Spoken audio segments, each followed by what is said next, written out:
by 3 or by 10, or if the Vikings you think might win. Big weekend in the NFL for a few teams for a few different reasons. For the Browns, they got the Lions Sunday, the Seahawks hosting the 8-2 Cardinals. For Baker, it's been the most challenging season of his career between the injuries, the OBJ drama, the contract talks, that one Progressive commercial that wasn't as funny as the others. It's obvious why Broussard has him #1 on the Bud list. The pretzel one. As far as Russ goes, he returned last week from the finger surgery but got shut out for the first time ever. Things could get sleepless in Seattle if they don't get this season turned around. So, Nick, which quarterback has more on the line Sunday, Baker or Russ?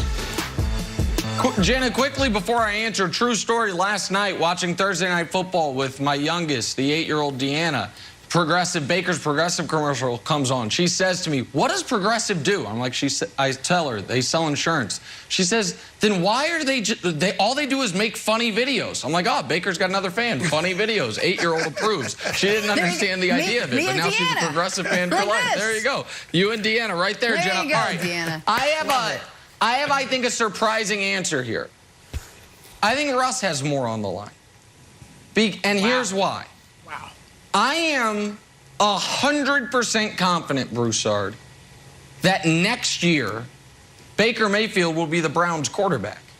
Now, will he have a contract extension? Will there be discussions about his future? Maybe not, and maybe. I am far from certain Russell Wilson will be on the Seahawks next year.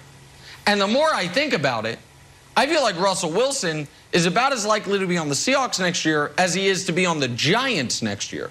The Giants, who, by the way, as of this moment, have the 5th and 7th picks of the upcoming draft thanks to the Justin Fields trade with Chicago. Russ made, to me, such a mess of the offseason. And he didn't get the criticism that some guys would have, but it's not like there was a smoldering fire and he added gas to it. He went out in the woods with his matches and his flint and everything, started a fire out of nowhere, and then kept adding gas to it. Talked to Dan Patrick about it, had his agent release a list. That's how his offseason went. Then in his season, the one thing even the biggest Russell Wilson critics would have told you, Broussard, is, well, he's always available. Nope, he's hurt. But finds a way while he's hurt to, I think, embarrass himself. I think people thought I was joking. The pantomiming no huddles and 2-minute drills, look at me, national television audience, I'm doing this on the field before Sunday Night Football, is embarrassing. And then he actually embarrassed himself with how he played, forcing his way back into the lineup before he was ready. He can't even go under center because his hand's not ready.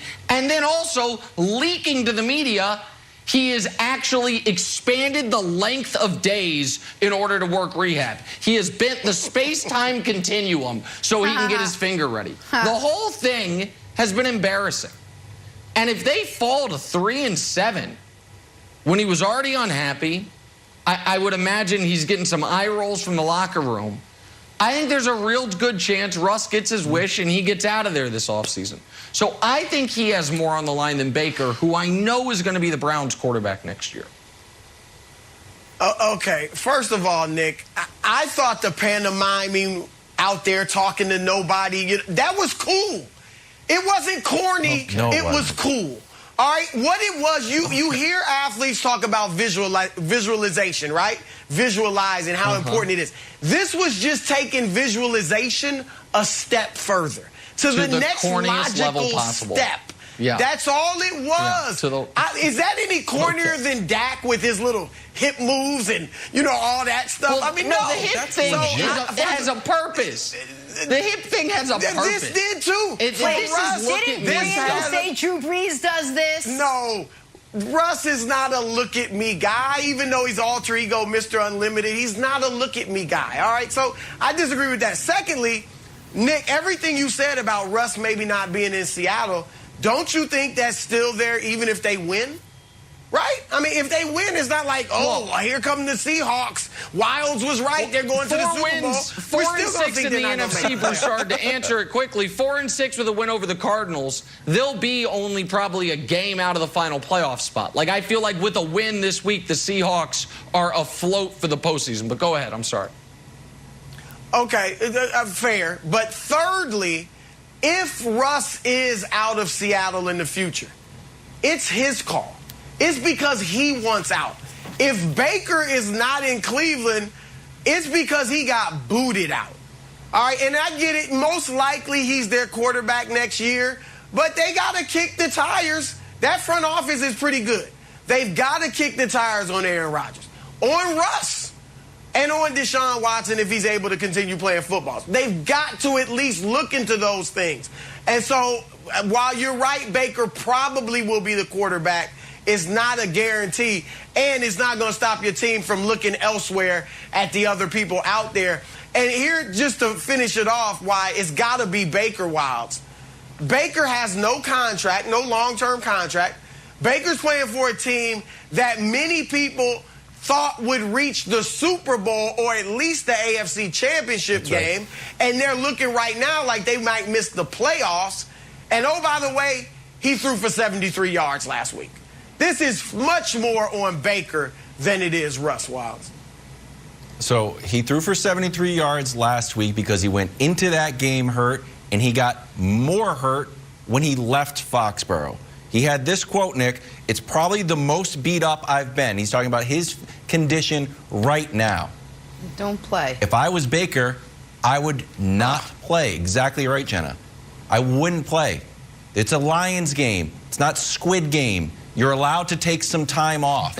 No one, I think, on this panel thinks that the Lions are going to go 0-16-1. They might, but we've been talking about it, I think, since that Ravens game, Nick. Like, you know what? Lions, frisky, got close against the Ravens. They tied the Steelers. They played the Rams tough. They're always, like, almost there. Granted, they'll get blown out by the Eagles when you think they're almost there. They're a weird team. They're not a great football team. I don't think they're going over. They're going to get a win. And if they get a win against Baker in Cleveland, Nick, the knives are already sharp for Baker. I think people might start using them if the fans, there's a clamoring like Baker's the problem. Baker's the problem. And if they lose to the Lions, it's going to be an absolute disaster for him. That's fair. With that said, A, I haven't even conceptualized the possibility they lose to the Lions. B, in order to lose to the Lions, it's going to have to be such a team-wide failure that I feel like the knives will also sharpen for that defense as a whole, which has a #1 overall pick of the draft in Myles Garrett, has a #4 pick in Denzel Ward, has a bunch of guys and a bunch of money, and the defense has been, up to this point in the season, even more disappointing than the offense. But I just want to revisit one thing, because Jenna said something interesting about Drew Brees. Jenna mentioned, didn't Brandon tell us that Brees did a lot of this same visualization, pantomiming stuff? Yes. And Brandon had to tell us that because Brees had the dignity to do it in a locker room. Russell Wilson, you can pantomime anywhere you want. You can do it at a practice. You can do it anytime. This is, guys, we all know folks that, give to charity, and we all know folks that at a televised or big auction raise their paddle, say, hey, look at me. Look at the money I'm getting. Russell Wilson, on a team that has been bad this year, wanted to make sure everyone knows how hard he's working, how locked in he is, and it's all. Listen, Broussard, you and I can see this differently, but do you not think there are guys in the locker room rolling their eyes at him? Do you not think that? There's no one in the locker room thinking like I do, like, okay, buddy. Perhaps, but not because of that. If they're doing it, it might be because of what he did in the offseason last year. Nick, he wasn't out there with his shirt off bench pressing. All right, on the 50-yard line, bench pressing. I saw Tim Tebow walking off the field with his shirt off, sweating in rain all that. No, I mean, Yeah, another look at me guy. What you look at as look at me guy. What you consider look at me, I consider the courage and the self-assuredness to go out there and do something that many people like you would think was corny and do it all for all of us to see. He's that self-assured that he could go out there and do that. I totally disagree with you. Well, we'll say this about both those guys. If you are healthy enough